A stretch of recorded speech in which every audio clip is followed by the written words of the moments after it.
thank you, Craig. And, and I'm actually going to kick it over here to Dennis in a minute here. So we are thrilled to have Dennis Barron. He's the Director of Public Works for the City of Jacksonville Beach, Florida, today as our special guest.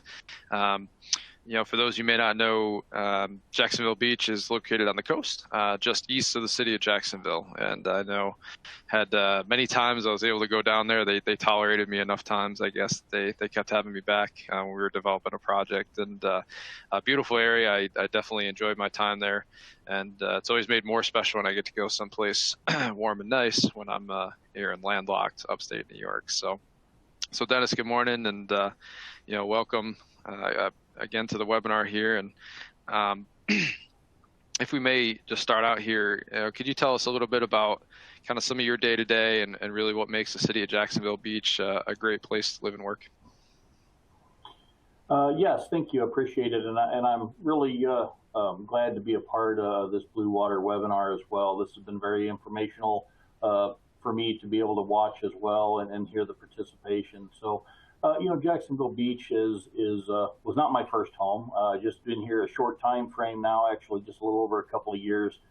Come via Central Illinois, so I was able to trade snow and snowstorms and tornadoes for salt and sand, and so far no hurricanes, so I'm not going to complain about that. But yeah, it's been a very good place to work. Fantastic work structure. Same size population I came from, however significantly more condensed, being on 9 square miles of an island here. Excellent. Well, and it's a great place down there. And as I said, you touched on it here a second ago about no hurricanes yet. So maybe you haven't had the chance yet, but from what you've heard, I've never been through a hurricane or any of that. Again, being up here in New York, but what, if anything, does the staff have to do to prepare the city of Jax Beach if a tropical storm or hurricane is coming your way? So, of course, as any time you have to deal with one of these major events, previous and prior planning becomes the huge piece of that. We spend a lot of time in conversation every single year to make sure our plan is active and accurate, and it prepares us for what may be coming. With the events that have happened over the last couple of years with COVID, of course, that changed a lot of things. Where we would normally shelter at particular locations, we had to alter that process and routine because of capacities. And then be ready to how do we face the community, how do we face the issues and problems that arise post-storm to be able to get people back into their houses and back into their homes. And it literally all comes down to preparation. And it is literally planning for the worst possible scenario, and being happy when it misses us by a ways. That always makes it a little bit better. And it is an exercise for us. It does. We have everything in place to be able to handle it when it does happen, but at the same time, just happy that we don't have to utilize that on an ongoing basis. Yep, absolutely. All right, great. Well, not to get selfish here, but I mean, what were some of the issues and challenges you were facing that really prompted the city of Jax Beach to develop a meter? And we did electric meters, a few natural gas meters as well, along with a fixed network AMI system. What were some of the challenges that led to that decision? So this project was underway, obviously, when I came in. We're in year 4, and of course, I've only been here 2 years, so it was already underway in the process. But our previous meters were still manual read. We still had a lot of intensive manpower to go around and read those on a monthly basis, to be able to handle the billing, to be able to rely on Johnson Controls to help us move ahead to the AMI system has been fantastic. My history as previous was in water as well, and it was with an AMR system, which still required a significant amount of labor to be able to go around and collect that data and collect those meter reads every month. And the AMI system ourselves has been fantastic for being able to collect that data remotely, as well as to be able to look deeper dive into the actual meters and what may or may not be going on for a particular issue, so that when we have concerns from our customers, we're able to address those significantly faster and more thoroughly. Okay. And is some of what you mentioned there, I mean, do you think that was part of the reason why Jacksonville Beach went with a fixed network AMI solution versus a mobile network? I believe so. I mean, 100%. 9 square miles, it's really easy to manage and maintain, ensure that you don't have any dead spots within your area.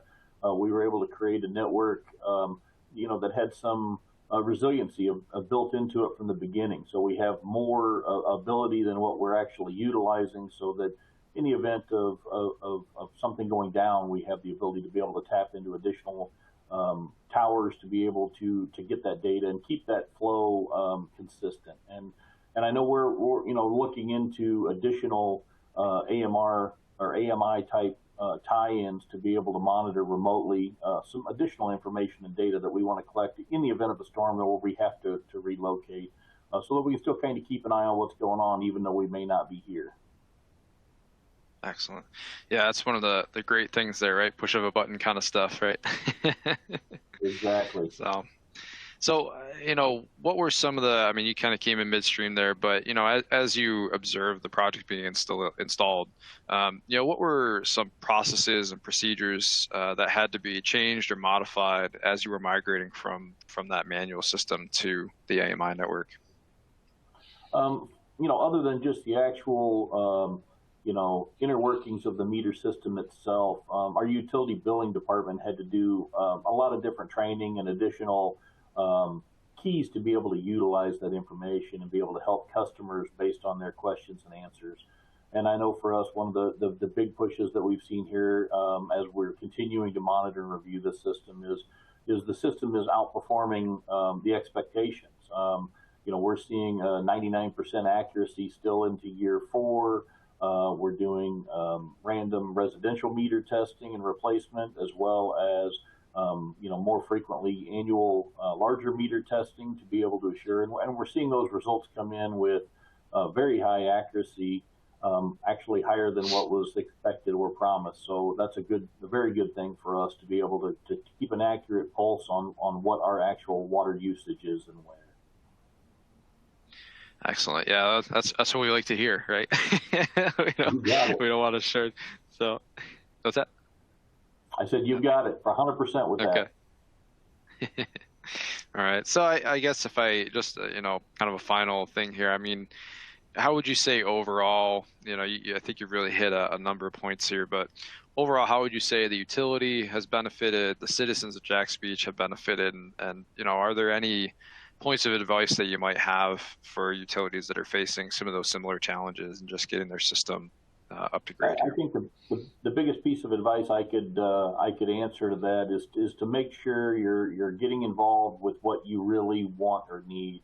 Don't consider, this is a large investment to be able to do something like this to a utility, and you have to be concerned about what your deliverables are going to be, and don't shortcut things in the beginning stages where you have the opportunity to be able to get a more robust system, especially when it comes to the AMI system over an AMR system versus a manual read system. I mean, when you can get into the opportunity to help automate that and be able to get that data and then help to transfer that to your customer, that helps provide some of the best customer service that you can provide to your customers, to your water users, and to your commercial businesses as well that are out there. That everybody knows what we faced over the last couple of years, and they're all concerned with expenses, and this is one of those that we can assure that you're receiving an accurate bill for what you're actually utilizing, and there's not any issues or problems with our system that could lead to overbilling or problems and concerns. Absolutely. Yeah, I think you hit it on the head there. Accountability is probably number one, right? Priority. High, low. It's you don't want to get surprised, and you also don't want to get overbilled. So awesome. Well, Dennis, I again can't thank you enough for being here with us this morning and taking some time out of your day. And hopefully it's not raining there today. I know it was last time we spoke, so hopefully a little more sunshine there. We got the rain up here. Yeah, I know. Unfortunately, it's 80 and sunny and bright, just like you would expect any other time in Florida. So we definitely have a beautiful day in front of us today. So nothing wrong with that. I'm buying my ticket now. Come on. All right. Thanks again, Dennis. We appreciate you. Thank you. I appreciate the invitation.